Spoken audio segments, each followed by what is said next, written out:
नमस्कार बंधुरा आज के तैरी करब एक डिमेर खूब यूनिक और सुस्वादु रेसिपि पेঁয়াজ ডিম। এই পেঁয়াজ ডিম খেতে কিন্তু ভীষণ ভালো লাগে রুটি পরোটা কিংবা ডিম করার জন্য প্রথমে কড়াইতে আমি 2 চামচের মতো সরষের তেল অ্যাড করলাম। সরষের তেল দেওয়ার পর তেলটা গরম হয়ে গেলে দিয়ে দিচ্ছি কিছুটা পেঁয়াজ কোচানো। একদম ঝিরিঝিরি করে পেঁয়াজগুলোকে কেটে নিয়েছি। এই পেঁয়াজগুলোকে কিন্তু একটু বেরেস্তা করে নেব। মিনিট 2-3 মিডিয়াম টু হাই ফ্লেমে রেখে পেঁয়াজগুলোকে ভালো করে ভেজে নিচ্ছি। পেঁয়াজটা দেখুন আস্তে আস্তে কালার চেঞ্জ হতে শুরু করেছে। পেঁয়াজ বেরেস্তা আমার প্রায় রেডি হয়ে গেছে। এবার এগুলোকে তেল থেকে উঠিয়ে রেখে দেব। এবার ওই বাদবাকি তেলের মধ্যে অল্প একটু হলুদ গুঁড়ো দিয়ে দিলাম। এবার সেদ্ধ করে নেওয়া ডিমটা দিয়ে দিচ্ছি। এর মধ্যে দিয়ে দেব একটুখানি লবণ। সেদ্ধ ডিমের মধ্যে হলুদ আর লবণ দিয়ে ডিমটাকে একটু লাল করে ভেজে নেব।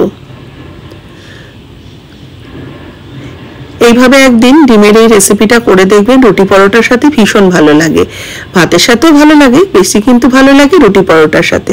আজকের এই রেসিপি যদি আপনাদের ভালো লাগে অবশ্যই রেসিপিটাতে একটা লাইক দেবেন, শেয়ার করবেন, যারা নতুন দেখছেন আমার চ্যানেলকে সাবস্ক্রাইব করে নেবেন। ডিমগুলো ভেজে নেওয়ার পর তুলে রেখে দিলাম, দিয়ে আরো একটু সরষের তেল অ্যাড করে দিলাম। এবার এর মধ্যে দিয়ে দেবো প্রায় 7-8 কোয়া রসুন থেতো করে নেওয়া। এখানে কিন্তু কোনো রকম বাটা মশলা ব্যবহার করা যাবে না, সবকিছু থেতো দিয়েই ব্যবহার করতে হবে। এবার রসুন থেতোটা দিয়ে ভালো করে একটু নাড়াচাড়া করছি। রসুন থেতোর একটা সুন্দর ভাজা গন্ধ বেরোলে দিয়ে দেবো আদা থেতো করা। থেতো করা আদাটাও এখানে আমি প্রায় 1 টেবিল চামচ নিয়েছি। এই দেখুন 1 টেবিল চামচ আদা থেতো করা নিয়েছি। রসুন থেতো করা আর আদা থেতো একসাথে ভালো করে ভেজে নিচ্ছি। আদা রসুনের কাঁচা গন্ধটা চলে যাওয়া পর্যন্ত কিছুক্ষণ ভালো করে এটাকে নাড়াচাড়া করতে হবে।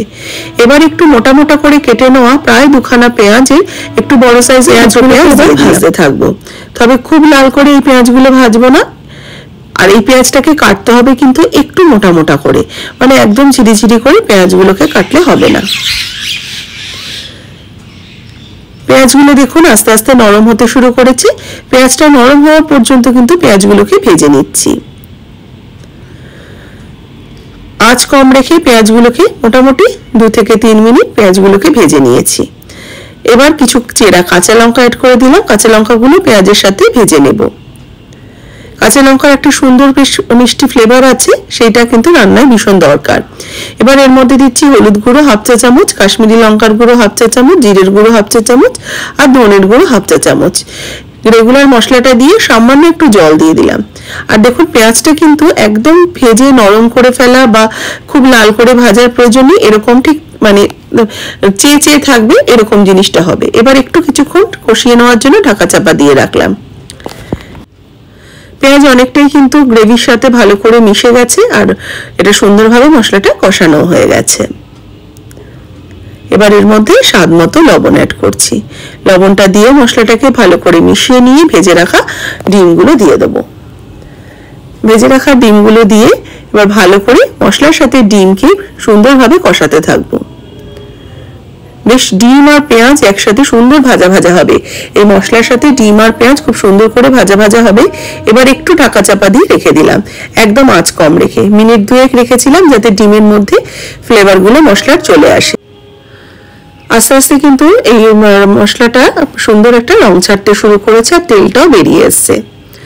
এবার আমি কিছুটা ধনেপাতা কোচানো উপর থেকে ছড়িয়ে দেবো আর কিছুটা যে বেরেস্তা তৈরি করে রেখেছি এই বেরেস্তাটা উপর থেকে ছড়িয়ে দেবো। এবার হালকা হাতে এটাকে মিশিয়ে নেব। খুব নির্ঝঞ্ঝাট, একটা মশলা কম, অথচ খেতে খুব সুস্বাদু হয় এই ডিমের রেসিপিটা। নামানোর সময় একটু ধনেপাতা কোচানো আর বেরেস্তা উপর থেকে ছড়িয়ে সার্ভ করুন পেঁয়াজ ডিম। রেসিপি কেমন লাগলো অবশ্যই কমেন্টস বক্সে জানাবেন। ভালো লাগলে লাইক শেয়ার করবেন।